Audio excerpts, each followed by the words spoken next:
It's easy to think the world's next great tech companies will come from Silicon Valley, New York, or Toronto. But innovators from around the world beg to differ, and I'm out to discover who they are and where they're from. From Addis to Jakarta, from Dakar to Bogota, I'm Dan Herman, and this is their world, our future. The closest most of us are going to get to Colombia is probably watching an episode of Narcos on Netflix. And while there's certainly some truth in the show, it'd be a pity if all we knew about the place was its past and its ties to drugs and crime. Because as it turns out, Colombia today is a pretty happening place for tech startups. One of them is Ubits, an online learning platform headquartered in the capital Bogota. Co-founded by Marta Forero, she's aiming to take on the world's leaders in corporate training, and by the sounds of it, she's got a really great chance of winning. Hi, Dan. Hey, good morning, Marta. How are you? Fine, and you? How are you? Very good. Thanks for making time to chat. So, Marta, you're the co-founder of Ubits, a Bogota, Colombia-based corporate learning platform. You've been to Y Combinator. You've raised a couple $1 million. This sounds like an amazing success story in the making. Can you tell me a bit more about what Ubits is? Why is it called Ubits? And how did you get here? Yes, so first of all, I'm the co-founder of Ubits. I was born in Colombia, and always my mission is to empower each person and each organization in Latin America through education. Right now, we have more than 130 customers in 10 countries. Ubits is the fastest growing corporate online training startup in Latin America. It's an online learning experience designed especially for companies. We have more than 450 courses in a micro-learning format. We name our courses Bits. That's why we are Ubits, the University of Bits. The University of Bits. Yes. Fantastic. The University of Bits. Our Bits are made of sales, marketing, business development, finances, technology, a lot of soft skills and hard skills. What we do is just potentiate the skills of employees, improve their performance, and just make the best courses with industry experts for our people.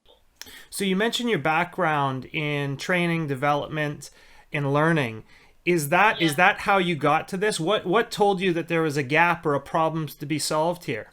As you can see in the US, you can see Coursera, Udemy, Udacity, and a lot of other training companies that are doing really good, but there was anything in Spanish. So we realized there was a big opportunity in there by creating content in Spanish, in which people can just train in the work, go to their job and just training with these micro learning bits. You mentioned kind of the competition, and you're competing against the LinkedIns of the world. What differentiates you? Why is Ubits a better fit in some markets? Is it just language, or is there something special in the technology that you've developed? Technology can help you, and technology in these content companies is a driver, but the big asset is content, is the educational content you can serve. Because you can have the most intelligent platform, but if that course doesn't have a good completion rate and it's not as engaging, people are just not going to see it. Like 90% of people inside companies doesn't speak English. So learning in English with subtitles, it's crazy. Like first you have to to read fast, maybe a course of finances. So you have to read fast, and then you have to just introduce that kind of info in your head. Second, we make micro learning, and we have learned how Latin Americans learn. Like they love videos and they love a lot of images. And if you can see newspapers in the US, they have a lot of words and small pictures. Latin Americans are big pictures, a lot of words. So we learn really different as in the US, and we know what people need, like in the skills inside companies.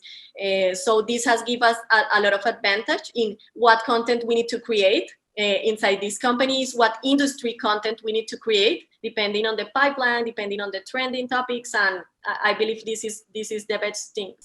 Fantastic. Now, you mentioned your core competency is in Spanish. Now, you also mentioned you're in 10 countries. I imagine those are mostly in Latin America. But this field of corporate learning and of really the ongoing learning process for an employee, that doesn't have any borders. Is the plan to keep this in Latin America, or at some point do I take your courses here in Canada? So there are so many things I have learned since I started a business. I learned to dream big and to make things big. So we are always trying to think global. We need to continue to see where we want to be as a company, but we think it's going to be global. In the future, we believe we can include new languages and seek for other markets that need corporate training. So yes. Now, Colombia is certainly not a place that one thinks of about startups or even technology. If anything, I think people in North America probably have a relatively negative historical perception of what Colombia is best known for. And yet here you are building a world-class company, and there's others like you. When you were growing up, did you think you would be the COO, the co-founder of a global learning company? Is that something that you aspired to do? And is that something that young Colombians today aspire to do?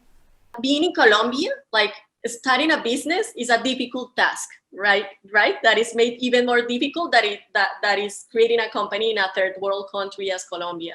It's not as easy as in other places, as you can see Silicon Valley, in which we went to enter Y Combinator, or in other countries where there's an ecosystem built for new companies. Like in here is really hard because of government, because of markets, because of money. So the ecosystem is not as robust. We are working on it. Finding investment resources is really complicated, and you need as a company to find investment at any stage to grow. But I think that they have been like really good positive things. So you can find really good labor people in a lower expensive cost, but really high quality. There's an underserved market. When we start selling in here our kind of training as a SaaS, as a software as a service, there was not a lot of competence. So that was great for us. And there are lower business restrictions that gave us the opportunity to just grow in a country like Colombia. I think that anyone can be an entrepreneur, and I think that this passion of having a company come in the veins, like in your blood. There are parts in which you want just to run because sometimes pressure, and sometimes right now we are dealing and one of the big things and bad things is crazy.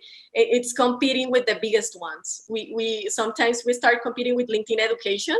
This is one of our biggest competitors. So sometimes you shake, and sometimes you are really happy because you have created something really big to compete with the biggest ones. So sometimes you just want to disappear, and sometimes you are just saying, okay, we can do it.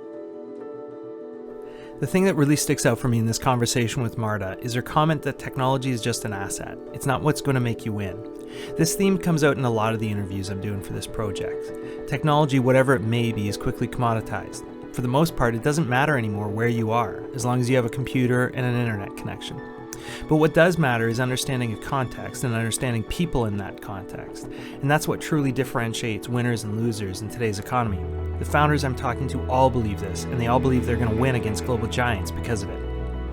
Okay, that's it for today. Thanks again for watching. Please subscribe to the channel, and I'll see you next time for more of Their World, Our Future.